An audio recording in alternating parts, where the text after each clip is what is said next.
اعوذ باللہ من الشیطان الرجیم بسم اللہ الرحمن الرحیم السلام علیکم ورحمۃ اللہ وبرکاتہ۔ وعلیکم السلام ورحمۃ اللہ وبرکاتہ۔ آج اصطلاحات قرآن سمجھنے کے حوالے سے ہمارا 9واں سبق ہے۔ سورہ فاتحہ کا آغاز کیا ہوا ہے تو اس میں الحمدللہ بھی ہو گیا۔ آج رب جو ہے اس کو بطور اصطلاح ہم سمجھیں گے۔ رب جو ہے اردو میں، پنجابی میں، فارسی میں بڑا کامنلی یوز ورڈ ہے، اور جو اس کے ہم معروف معنی لیتے ہیں وہ غلط بالکل نہیں ہیں، لیکن وہ کتنے محدود ہیں اس حق کو ادا کرنے کے لیے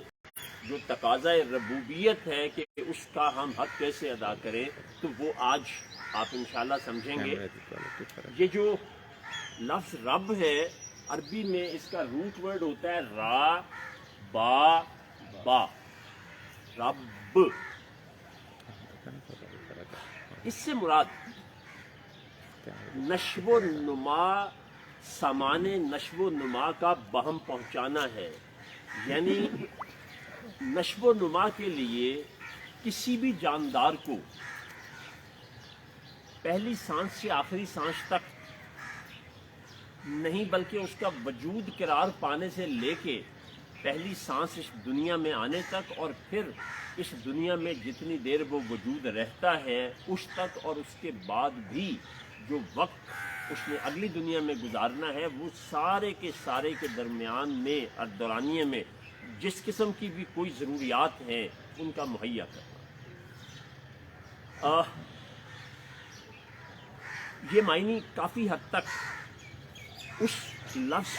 کو زیادہ بہتر ایکسپلین کرتے ہیں جو ہم نے آج تک رب کے معنی پڑھے ہیں، لیکن اس کی گہرائی میں اس کو حقیقتاً سمجھنے کے لیے میں دو مثالیں آپ کے سامنے رکھتا ہوں۔ ایک مالی جب کسی جگہ کوئی پودا لگانے کا ارادہ کرتا ہے تو سب سے پہلے وہ جگہ کا انتخاب کرتا ہے، اس کے بعد پھر اس میں اس کو کتنا کھودنا ہے، نرم کرنا ہے، پانی کتنا دینا ہے، اس میں پیسٹی سائیڈز کوئی کتنے ڈالنے ہیں، کھاد کتنی ڈالنی ہے، یہ سب کچھ کرنے کے بعد وہ جب بیج لگاتا ہے اور پھر اس کو پانی کب کتنا دینا ہے، اور پھر اس کی کومپل جب نکلتی ہے تو وہ جتنی خوشی کا اظہار کرتا ہے اس کو پرندوں سے بچاتا ہے، جب ذرا اور بڑا ہوتا ہے تو چرندوں سے بچاتا ہے کہ کوئی جانور بھیڑ بکری نہ کھا جائے، پھر وہ اس کو بڑا ہوتے ہوئے دیکھتا ہے تو خوش ہوتا ہے، اور پھر ایک وقت آتا ہے کہ اس کی شکل کو بہتر کرنے کے لیے وہ اس کی تراش خراش بھی کرتا ہے، اور کوئی اس کا ایک پتا بھی توڑے تو اس کو بڑی تکلیف ہوتی ہے۔ تو وہ سارے مراحل جو پورے کر رہا ہے کہ کہاں کہاں کس کس وقت کس کس چیز کی ضرورت ہے، جو وہ مہیا کر رہا ہے، وہ رب ہے۔ اب اس کی مزید وضاحت ہو جائے گی کہ اللہ جل شانہ جب کسی وجود کو، جاندار کو دنیا میں بھیجنے کا ارادہ کرتا ہے تو کس خطے میں بھیجنا ہے، کس جوڑے کے توسط سے اس نے دنیا میں آنا ہے، اس نے میل ہونا ہے یا فیمیل، یعنی نر یا مادہ۔ ان فیصلوں کے بعد پھر جس لمحے حمل قرار پاتا ہے اس لمحے سے آنورڈ جان پڑنے تک کے جو مراحل ہیں، اس میں کہاں کہاں کس کس چیز کی کتنی ضرورت ہے، وہ بہترین وہی جانتا ہے اور وہ مہیا کرتا ہے۔ پھر اس کے بعد بچہ جب دنیا میں آتا ہے، اگر اس میں چیز کو شارٹ کر لوں تو جب دنیا میں آتا ہے تو آپ یہ دیکھیں کہ اس کے جس دن پیدائش ہوتی ہے اس سے پہلے تک ماں کی چھاتی میں کہیں دودھ کا کوئی نام و نشان نہیں ہوتا،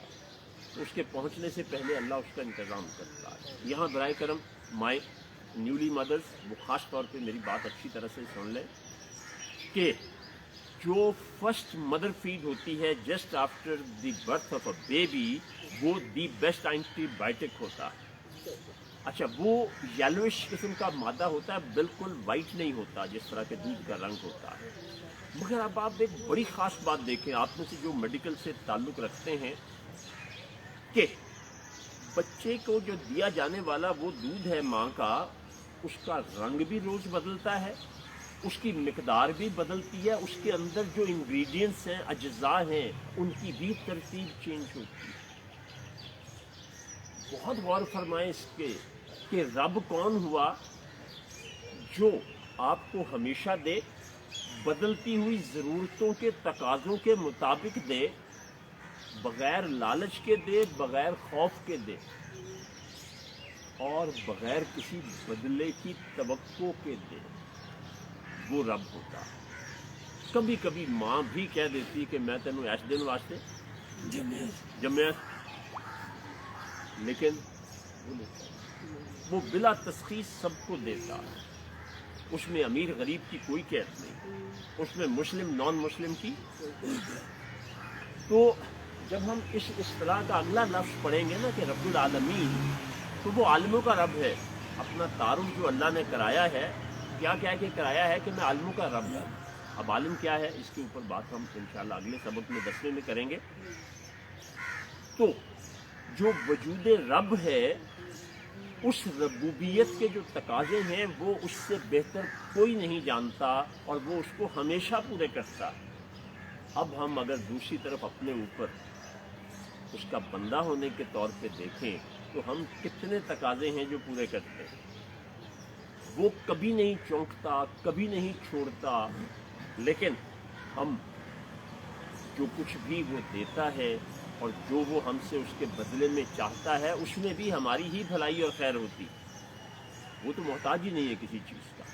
تو اس لیے یہ جو اللہ نے اپنا تعارف کروایا کہ میں تمام جہانوں کا رب ہوں، تو یہ جو اوپننگ سینٹنس ہے سورہ فاتحہ کا، الحمدللہ رب العالمین، تو اللہ کہتا ہے کہ میں تمام عالموں کا رب ہوں۔ تو یہ رب کی جو وضاحت ہے، امید ہے کہ آپ کو آج سے پہلے